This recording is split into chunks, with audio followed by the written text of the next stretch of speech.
He's one of the most misunderstood and unfairly remembered disciples in the whole Bible. Say the name, Thomas. Most Christians know exactly who you're talking about. Doubting Thomas.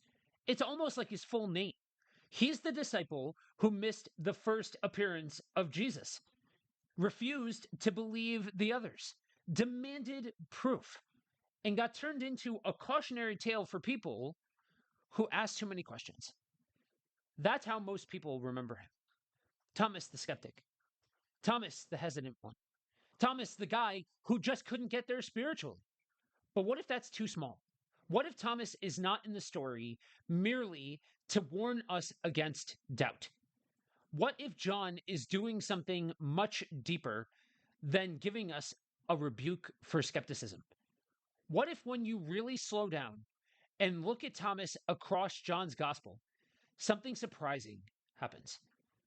Thomas is not just the doubter, he's one of the most honest disciples in the room. More than that, he becomes the one who makes one of the clearest and highest confessions of Jesus in the entire New Testament. That is what people tend to miss. Because Thomas is not just the man who doubted, he's the man who moved from shattered hope to one of the strongest declarations of who Jesus is: my Lord and my God. And once you see that, the whole story changes. The first thing you notice is that Thomas does not appear only once in the Gospel of John. And that matters because if you only meet him at the resurrection, you will almost certainly misunderstand him. But John has already let you hear Thomas speak before. The first time is in John 11. Jesus is about to go to Bethany because Lazarus has died. And disciples know this is dangerous because Judea is the place where the hostility against Jesus is intensifying. Going back could mean death. And it's Thomas who says, let us also go, that we may die with him. That's not the line of a detached skeptic. That's loyalty. Dark, maybe. Heavy, absolutely. But loyalty. Thomas is not standing at a distance saying, I'm not sure that any of this is real. He's saying, in effect, if Jesus is going there, then we're going too, even if it kills us. That matters because it tells you something about the man. Thomas is not casual about Jesus. He's not half in. He's not cynically uninvolved. He's serious enough to go into danger. Then you hear him again in John 14. Jesus is speaking about going away, preparing a place, and the disciples knowing the way to where he's going. And Thomas says that everyone else is probably thinking, but not saying, Lord, we do not know where you are going. How can we know the way?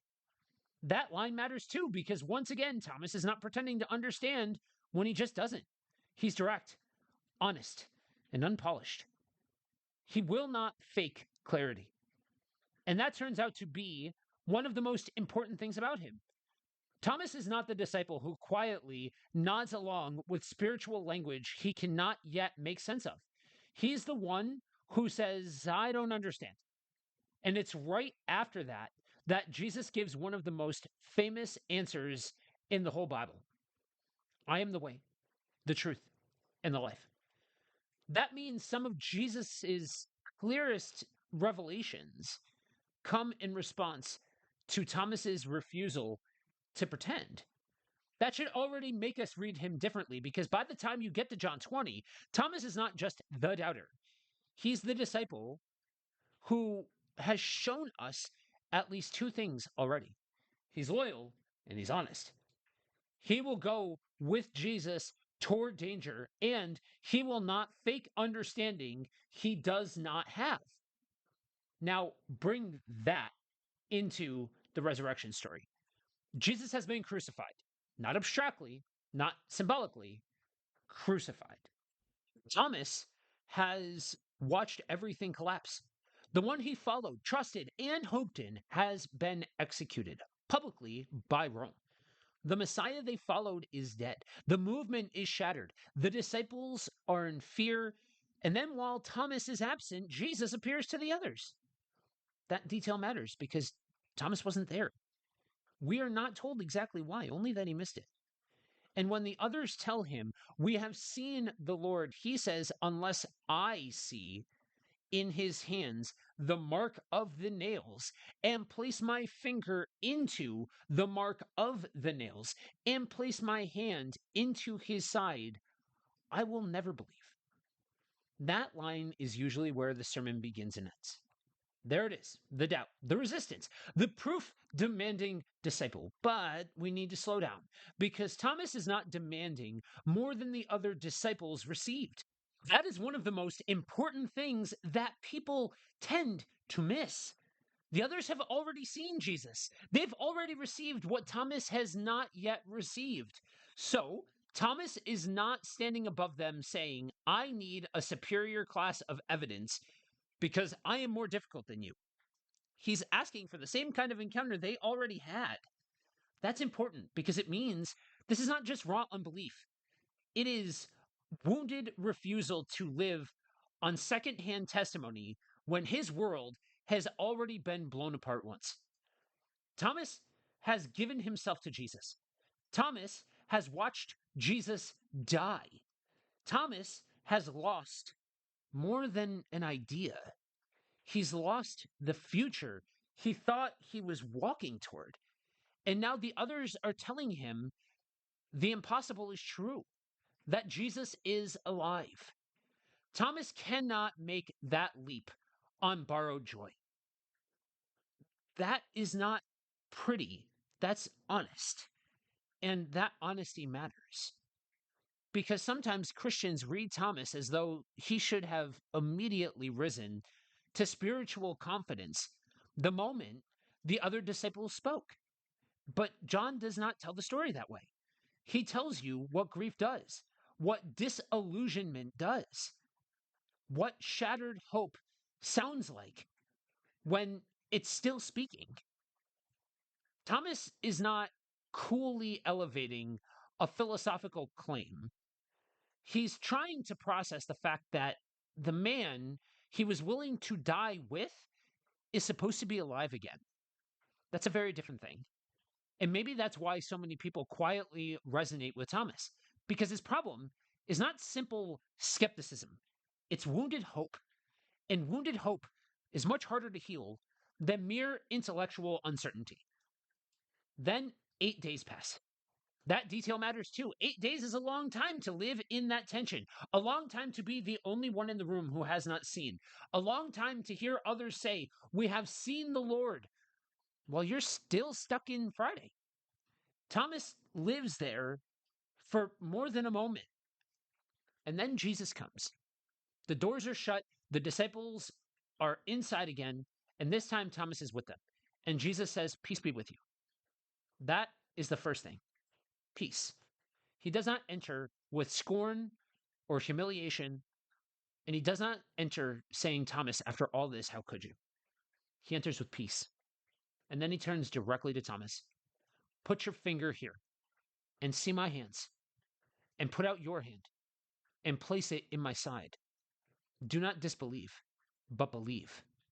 That is extraordinary because Jesus has heard every word Thomas said in his absence. The risen Christ knows exactly what Thomas demanded, exactly where the ache is, exactly what kind of evidence Thomas thought he needed.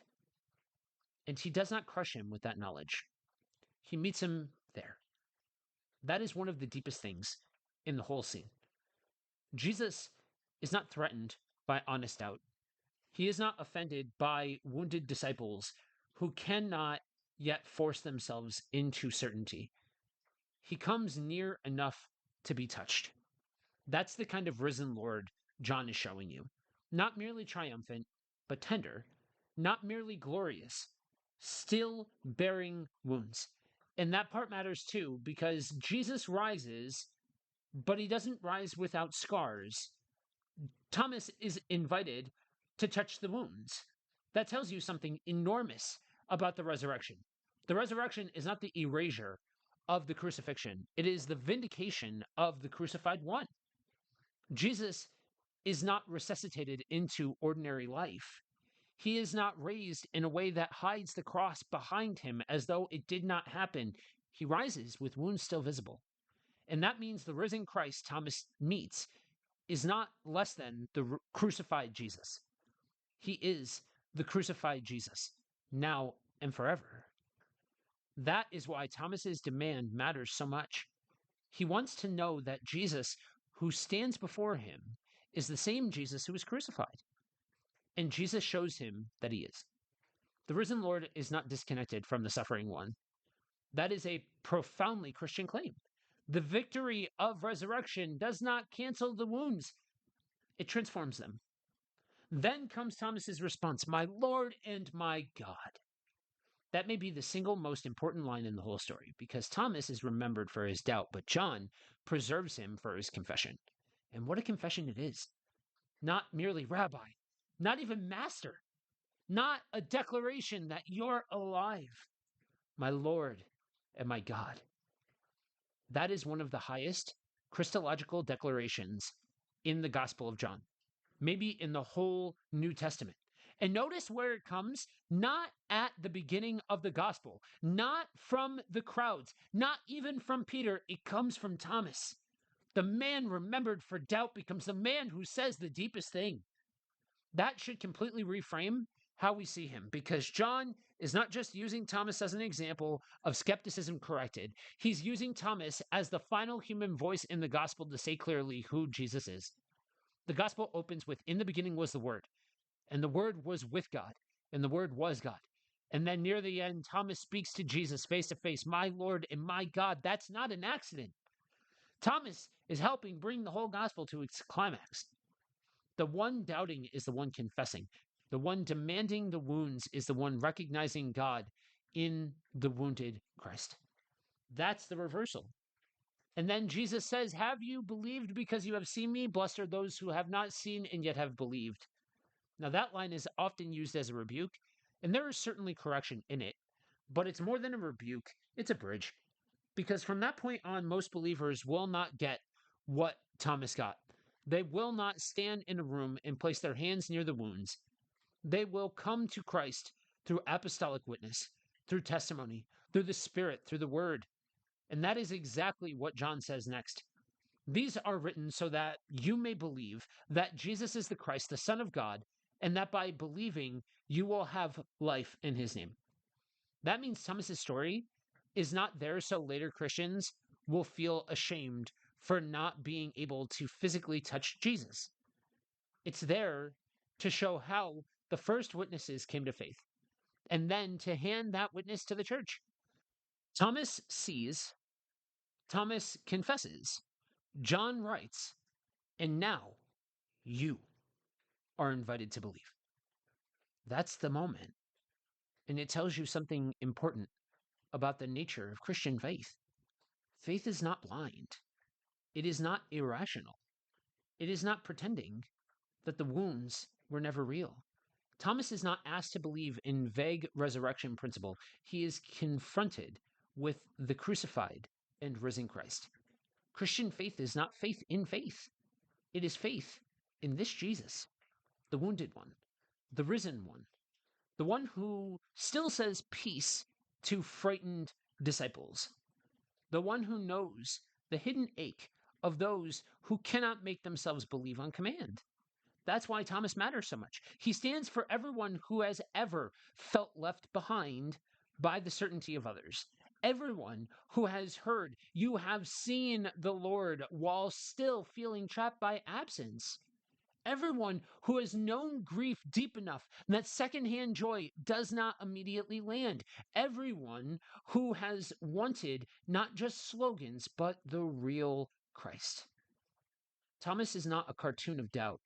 He is a portrait of how faith can move through honesty into confession. And that means the story is not telling you good Christians never struggle. It's telling you something much deeper. The risen Jesus is willing to meet people in the place where their faith has been wounded. That does not mean doubt is ideal. It does not mean unbelief is harmless. Jesus really does call Thomas from disbelief to belief, but the way he does it matters. He does not humiliate him into faith. He does not shame him into belief. He reveals himself. That is always the deeper answer. Not Thomas, try harder, but Thomas, look at me. And maybe that is why the story still speaks so deeply now, because modern Christians often split into two bad instincts. One group treats doubt as a mark of maturity in itself, as though uncertainty is somehow spiritually superior to conviction. The other group treats doubt as a shameful failure, something to hide quickly before the real believers notice. Thomas fits neither category. He does not glorify doubt, he moves through it. And he does not hide it behind fake certainty. He speaks it. That is a much healthier picture. Honest enough to speak, open enough to be met, ready when confronted with Christ to confess. Maybe the best way to say it is this: he is remembered because his doubt was not the end of the story. The end of the story is worship, my Lord and my God. That is where John wants you to land.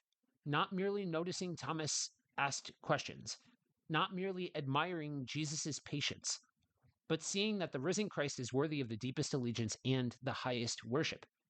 And maybe that is the deepest thing people miss. Thomas is not just the disciple who needed proof. He is the disciple who teaches us that the resurrection is not the return of a vague spiritual leader. It is the risen Lord, standing in the room still marked by the cross. The one who was crucified is alive. The one who was wounded is Lord. The one who seemed lost to death is God in the flesh. That is why Thomas matters. Maybe the best image is this: everyone remembers Thomas as the man standing at the locked door of belief, refusing to come in until he gets what he asked for. But John remembers him standing on the other side of the door, looking at the risen Jesus and saying the strongest thing he has ever said in his life: not I finally get it, not my doubts are gone, but my Lord and my God. That is the real Thomas. Not the patron saint of skepticism, the disciple who would not settle for pretending, who brought his wounded hope into the presence of Christ, and who came out the other side confessing more clearly than almost anyone else in the gospel who Jesus really is. That is what people miss about doubting Thomas.